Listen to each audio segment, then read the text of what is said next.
Nagapadayon kita mga kauturan kag kaabyanan kag aton nga napamatian ang isa ka musika nga naghatag refleksyon sa salmo nga aton nga balasahon nga natiganan naton para sa sini nga adlaw nga edisyon sang aton nga palatuntunan sa kahanginan. Okay? Batunon naton subong ang mensahe nagikan kay Pope Francis nga siling niya ang mga katigulangan saranggid makahatag sang inspirasyon para sa isa ka matarong kag makatawo nga sosyedad. Okay, no? Aton pagid nga iga palayag karon ang dugang nga mga pagpabutyag sang aton balaan nga may bahin sa sini nga topiko. Kag sa masunod diri ang nagikan sa kay Sister Luz Aguilar sang Arevalo Distrito sining syudad nga katapo man sang aton nga Arevalo chapter, kag ang iyang mensahe iya ginapalambot kalakip na ang pagpanamyaw sa sini nga kahaponanon nga ini nga mensahe na share man niya ini nagikan sa mga sumulunod ni San Padre Pio nga si San Padre Pio gid ang nagbungat sini nga mga tinaga nga sa diin ini nga mensahe nagasiling tinguhaan gid naton nga mapabilin nga ang aton panghuna-huna putli, ang aton nga mga ginapanumdum matarong kag tampad, kag subong man ang aton mga tinutuyo mangin balaan. Amen. Okay, no, mabalik kita kay Pope Francis. Ang aton Santo Papa patuhoy sang iyang katikismo sa kahulugan kag balor sang pag-angkon sang edad sang katigulangon. Siling ni Pope Francis, ang aton nga mga katigulangan saranggid maka-opreser sa aton sang mas kinahanglanon naton nga ehemplo sa pagkamapinadayunon sa pagpangamuyo kag sa angkon sang paglaom nga napunan ang aton nga buluhaton ilabi na sa aton nga pagyaob sa Ginoo. Si Pope Francis rekomendar gid nga pangamuyoon naton sing may kainit sang balatyagon ang aton nga mabasahan dira sa Salmo 71. Sa diin sa mabasahan naton ginasambit naton, ikaw o Ginoo ang amon paglaom, ang amon ginasaligan, ikaw Ginoo halin sang amon pa nga pagkabata. Kag diri siling ni Pope Francis, makitaan naton nga may pag-admiter kita sang aton nga pagkahuyang, no, sa nagadugang nga kahinaan sang aton kalawasan bangod nga nagadugang man ang aton nga edad. Kag amo gani nga pangayo gid naton kag ginapangamuyuan nga ang Dios maghatag sang padayon nga pagpangapin kag pagtatap sa aton. Ini isa ka hatagan sang konsentrasyon sang mga kauturan naton nga nagadugang ang edad. kay madamo subong sa aton nga sosyedad nga may ginalantaw nga ang ila dignidad kag kamatarong nagapangatubang sang mga pagpanghangkat kag mga pamahog sining nagaluntad nga ginatawag naton kultura sang pagpabaya, kultura sang pagsikway, nasa diin ang katigulangan daw nadulaan na sang balor sa sosyedad kag ginakabig na lamang nga dugang nga pabugat. Makita naton bisan sa mga pagbasa naton sang mga balasahon kag pagpamati sa mga broadcast o kung bisan sa paglantaw naton dira sa telebisyon kag sa social media nga may mga hindi maayo nga ginahimo sa aton nga mga katigulangan nga daw nangin biktima sila sang panglimbong sang iban nga mga hindi maayo ang tinutuyo sa aton nga sosyedad. Kag ginakasubo gid ni Pope Francis ini nga mga buluhaton kun ini ginapatuhoy sa aton nga mga katigulangan nga kulang na sang ikasarang kag kabakod nga sa diin daw ginaabandonar na lang sila kay ti wala na sing kapag-un sa ilang panglawason. Ang iban na nagakinahanglan pa sang proteksyon o kon pagtatap apang kung kaisa hindi pa ini mahatag sa ila bisan pa nga sila may mga katapo sang panimalay. Kay madamo kita sang mga katigulangan nga nabilin na lamang nga nagaisahanon sa ila nga puluyan. Kay ang mga katapo sang ila panimalay nagbiya man o kon naglalakat. Kay sa aton sosyedad subong makita naton nga ang mga lamharon pa naton nga katapo nagapangita sang palangabuhian sa iban nga mga duog, sa iban nga mga pungsod. Kag bisan daw ano kadamo sang mga kabataan sang mag-asawa, isa-isa ini nga maglinakat, mag-establisar man sang ilang pamilya, mangita sang kundiin nga duog diri sa aton pungsod nga sayluhan o kon ang iban mas nagaambisyon na gid nga makabiya sa aton pungsod kag maglakat sa iban nga mga nasyon nga sa diin ginabilin ang ilang mga ginikanan nga amo na lamang ang magluntad dira sa ilang puluyan nga sang una sang huben pa ang mag-asawa kago ang mga kabataan nila lamharon pa masadya ang ilang panimalay apang sa paglakat sang panahon nagalalakat man ang kabataan kag mabilin na lamang ang ginikanan nga maluya na.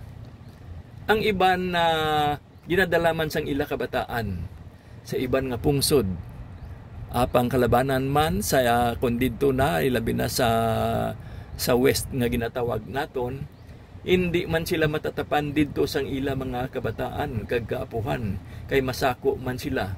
Ang matabo ang mga ginikanan nga maluya na ginabilin na lamang sa mga balay dalangpan, sa mga home for the aged o kon sa iban pa dira nga mga asilo, no, nga mabilinan sang mga katigulangan nga mahina na ang panglawason.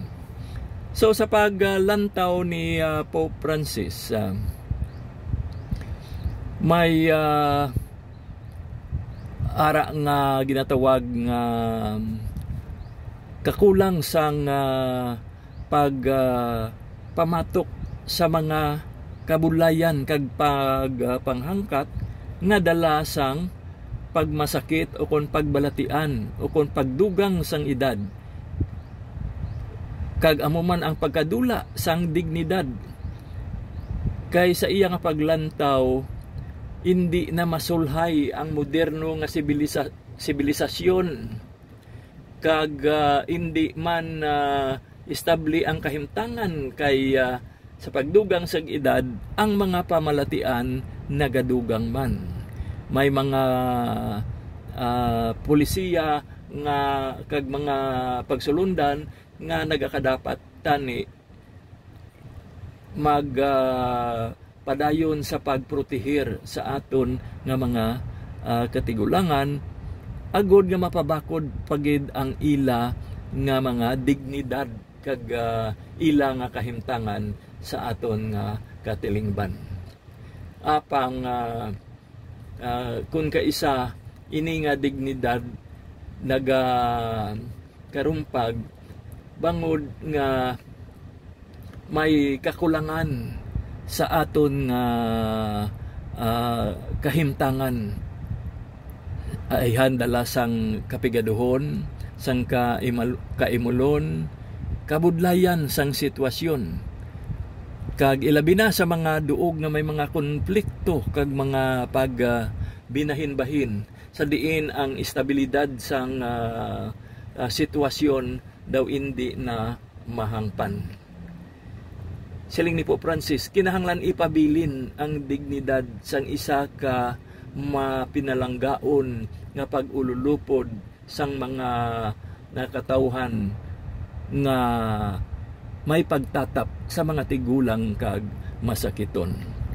Kag siling pagid ni Pope Francis, kinahanglan magdali-dali man ang aton nga sosyedad sa pagpangita sang mga pamaagi agod nga padayon nga matatapan ang mga katigulangan nga sa subong nga panyempo daw nagadamo na gid kag bangod sa kadamuon madamo man ang ginaabandonar kag mangin biktima sang hilo sa aton kultura nga sa diin ining throwaway culture nga ginahambal naton naga pabilin kag naga panghalit sa aton nga pagpuyo kag pagpangita sang kasulhayan.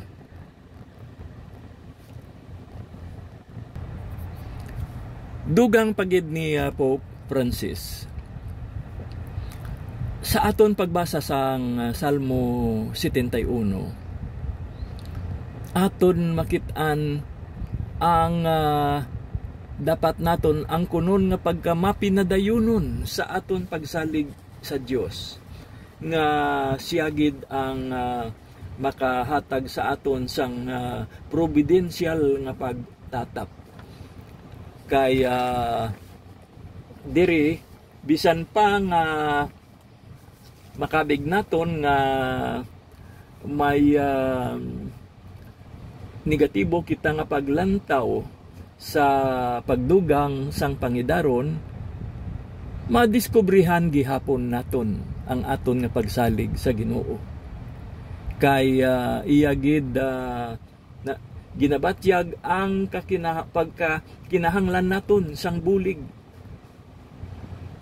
Kag kita ginapanugyanan gid nga magliso kag magdangop sa Dios.